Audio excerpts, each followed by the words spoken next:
কুমিল্লা ঈদবাজারে চাহিদার শীর্ষে রয়েছে খাদির পাঞ্জাবি ও থ্রি পিস। এছাড়া ফতুয়া, শাড়ি, বিছানার চাদর ও বালিশের কভারের চাহিদা দেখা গেছে। ঐতিহ্য আর আধুনিক ডিজাইনে ভোক্তাদের মন মাতাচ্ছে খাদির কাপড়।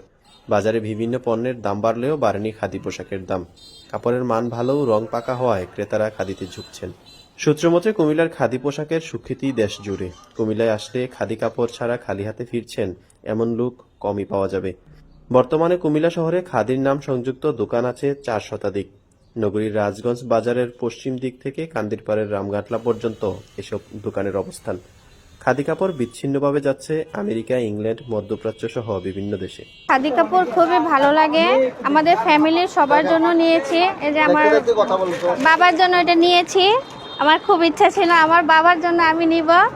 সেই উপলক্ষে আসা আত্মীয় স্বজন, ফ্যামিলি, পরিবার সবার জন্য নিয়েছি। আলহামদুলিল্লাহ, আমাদের কুমিল্লার মধ্যে বিখ্যাত খাদি ঘর, এটা খুবই পুরনো এবং আমরা এই গরমের সময় এটা খুবই আরামদায়ক একটা কাপড়।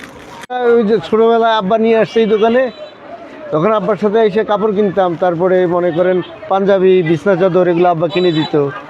আর এরপরে এখন আমি আসলাম, আমার বাচ্চার জন্য কাপড় কিনলাম। তো পারিবারিক স্মৃতি যে খাদি কাপড়, এই খাদি কাপড় ব্যবহারের জন্য মানে উপযোগী, শরীর স্বাস্থ্যের জন্য ঠিক আছে।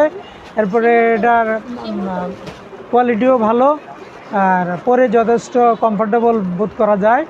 উৎসব পার্বণে, ঈদে, পূজায় আমরা বিভিন্ন ফ্যাশনেবল কাপড় তৈরি করি, যাতে সাধারণ ক্রেতাদের যাতে চাহিদা মেটানো যায়।